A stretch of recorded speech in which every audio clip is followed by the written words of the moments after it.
가까이 가면 거룩해진다. 하나님께 가까이 가면 거룩해진다. 라는 제목으로 하나님의 말씀을 증거하도록 하겠습니다. 오늘은 1절부터 16절까지는 성물을 먹는 문제, 이것이 제일 핵심이고 그 다음은 부수적인 메시지입니다. 제물을 드리는데 예전 성경에는 연납되는 제물 이렇게 표현을 했는데요. 요즘은 이제 이걸 풀어놓았습니다. 기쁘게 받으시는 제물, 이것이 이제 17절부터 25절까지고 그리고 마지막은 긍휼의 원리입니다. 오늘 본문 전체에 흐르는 개념은요, 생명입니다. 제물이 무엇인가? 죽여서 드리는 거죠. 왜 드리죠? 내가 생명을 얻으려고. 그것이 바로 성경에서 흐르는 대속의 개념입니다. 그래서 우리에게 크게 보면 두 가지 길이 있습니다. 생명의 길이 있고 또 하나 죽음의 길이 있다는 것입니다. 그래서 언제나 우리는 생명의 길로 걸어가야 된다. 이것이 성경을 푸는요, 핵심입니다. 그래서 그 길이 우리가 걸어가야 될 길이라는 것입니다. 이제 차례대로 오늘 본문을 살펴보면 첫 번째는 성물을 먹는 문제가 1절부터 16절까지 나옵니다. 쉽게 이야기해서 제사장이 먹는 음식에 대해서 이 이야기를 하고 있습니다. 전제가 무엇인가? 우리가 음식을 먹어서 거룩해지는 것이 아니라 거룩한 몸이 거룩한 음식을 먹어야 된다. 이게 개념입니다. 그러니까 굳이 말한다고 하면 하나님께서 이렇게 까다롭게 제사장에게 거룩한 음식을 왜 먹으라고 그랬는가? 우리 몸을요, 거룩한 몸으로 만드시기 위해서 그랬다는 겁니다. 3절이 핵심인데요.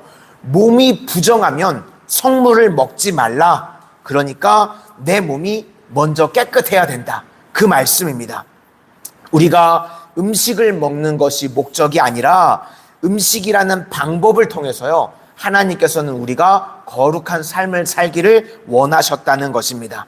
제사장이라고 그러면요, 예배를 인도해야 되니까 얼마나 깨끗해야 되겠습니까? 그래서 그냥 깨끗하라고 그러면 깨끗해지기가 쉽지 않죠. 그래서 먹을 것을 가지고 내가 이게 성물이니까 몸을 거룩하게 해야 된다. 거룩하게 먹어야 된다. 그러니까 결국 이것은요, 음식 문제가 아니라 우리 삶 전체를 거룩하게 만들어야 된다는 것입니다. 우리 3절을 다 같이 한번 보시도록 하겠습니다. 3절입니다. 시작.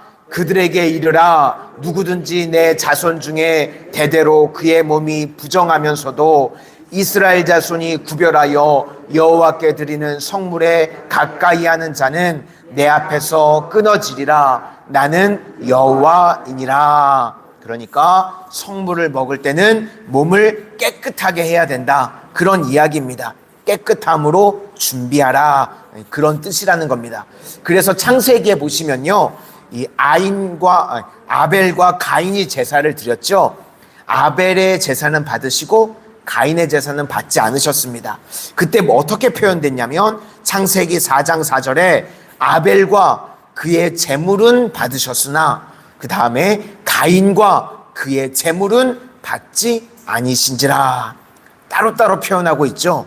왜 지금 따로따로 표현하죠? 그러니까 제물도 깨끗해야 되고 나도 깨끗해야 된다는 것입니다. 그러니까 삶과 함께 간다는 것입니다. 그러면 몸이 깨끗해지는 방법이 무엇인가? 오늘 성경은요, 접촉이라고 말씀하고 있습니다.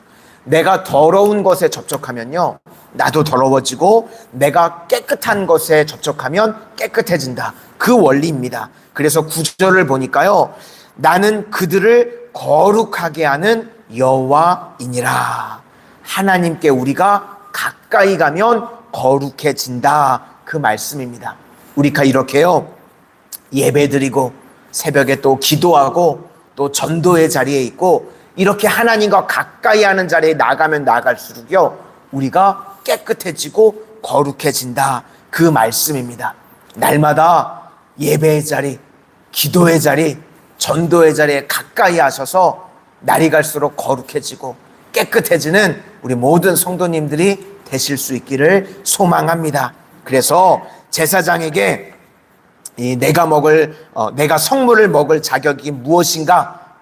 내 몸도 거룩해야 된다. 그래서 그 다음에 나온 것이 내 몸이 거룩해지는 방법이 무엇인가? 더러운 것 멀리하고 거룩한 하나님을 가까이 해야 된다. 그러므로 변화의 원동력은요, 가까이 하는 것입니다. 오늘 본문이 그것을 말해주고 있습니다. 하나님께서 우리를 가까이 하면 하나님께서도 우리를 찾아와 주시고 만져주시고 회복시켜 주신다는 것입니다.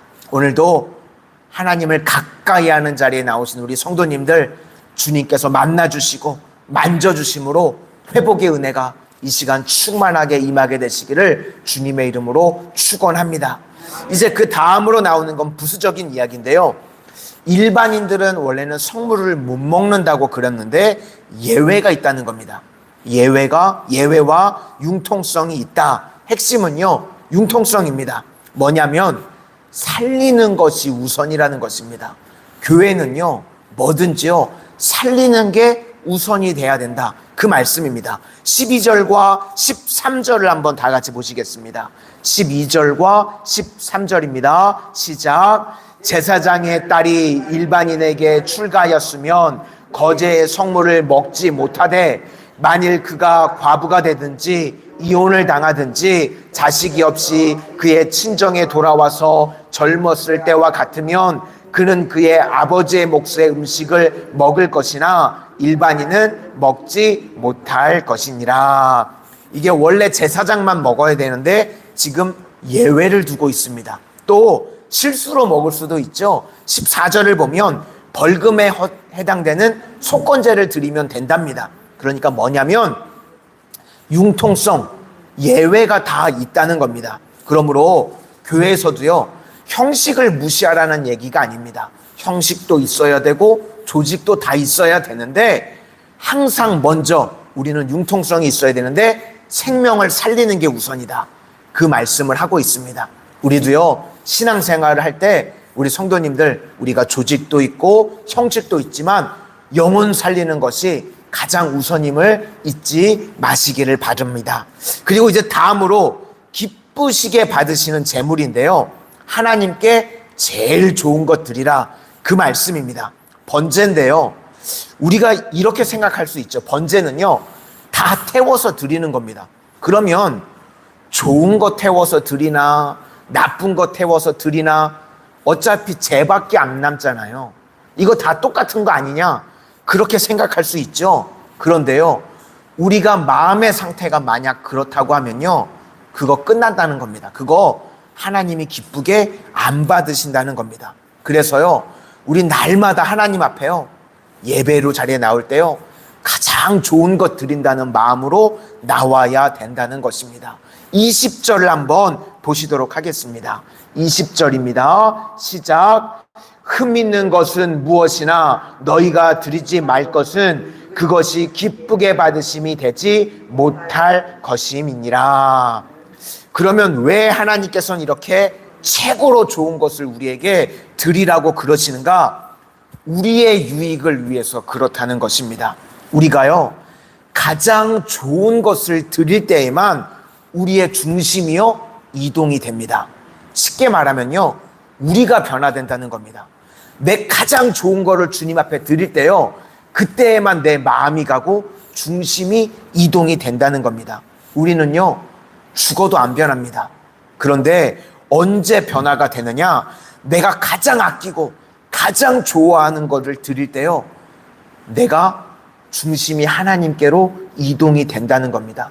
입으로만 맨날 하나님 중심이라고 그래도요, 변화 안 되는데요, 내가 가장 좋은 것 드리죠? 그러면 중심이 하나님께로 갑니다.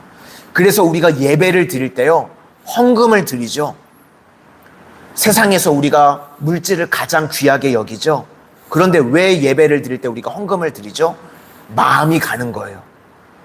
희생 예물을 주님 앞에 드릴 때 우리의 마음이 주님 앞에 가기 때문에 그렇습니다. 주님이 우리의 헌금을 받으셔야만 주님이 생활하실 수 있나요? 아니죠. 주님은요, 우리의 물질 없어도 되시는 분입니다. 그런데 우리의 유익 때문에 그러는 겁니다. 우리가 예물을 드릴 때 우리의 마음이요, 하나님께 가기 때문에 그렇습니다. 그래서 창세기에 보면요, 두 가지 중심이 늘 나옵니다. 창세기로부터 지금까지 본심이 자기 중심인 사람 있죠? 그건 뭘 쌓는가? 바벨탑을 쌓습니다. 창세기부터 지금까지 변함이 없습니다. 자기 중심인 사람은요, 바벨탑을 쌓는데, 반면에 중심이요, 하나님께 가 있는 사람 있죠? 그 사람들은 뭘 쌓는가? 제단을 쌓습니다. 마음의 중심이 하나님께 가 있는 사람은요, 늘 제단을 쌓습니다. 제단을 쌓는다는 건 중심이 하나님께 가 있는다는 겁니다. 그때부터 하나님께서는요, 그런 자들에게 가장 좋은 곳으로 채워주시고 인도해 주시고 또 그에게 생명의 길을 열어주시는 줄로 믿습니다.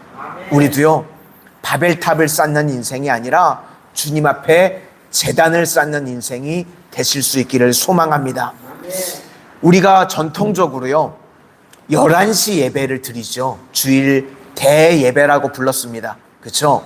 왜 11시 예배를 전통적으로 드리는가? 우리나라가 농사 짓는 문화였죠. 농사 짓기에 가장 좋은 시간이요, 11시라고 합니다. 그러니까요, 가장 귀한 시간, 가장 좋은 시간을요, 예배 드렸던 거예요. 그래서 이게 전통이 돼서 11시 예배를 우리가요, 대예배라고 부릅니다.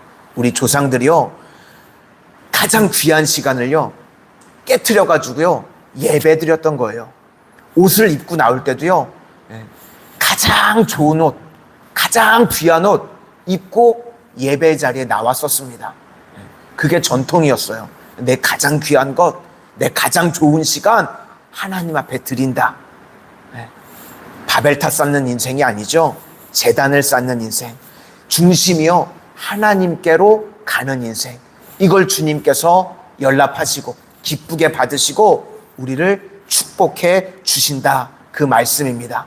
오늘도 우리의 삶을요, 하나님께서 기쁘게 받으시는 산 제사로 드릴 수 있는 우리 모든 성도님들 되시기를 소망합니다.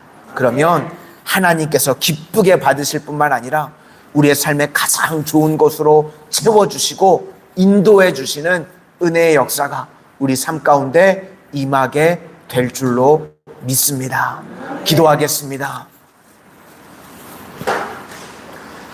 은혜의 주님, 오늘도 저희들의 삶이 주님께 가까이 가는 인생들 되게 하여 주셔서 주님께 가까이 갈 때에 거룩해지고 깨끗해지는 인생들 되게 하여 주시고 주님 앞에 예배의 자리에 나아갈 때 아버지 저희들 가장 귀한 것을 주님 앞에 깨트려 나아가게 하여 주셔서 주님께서 기쁘게 받으시는 산 제사로 예배의 삶을 살아가게 하여 주시옵소서.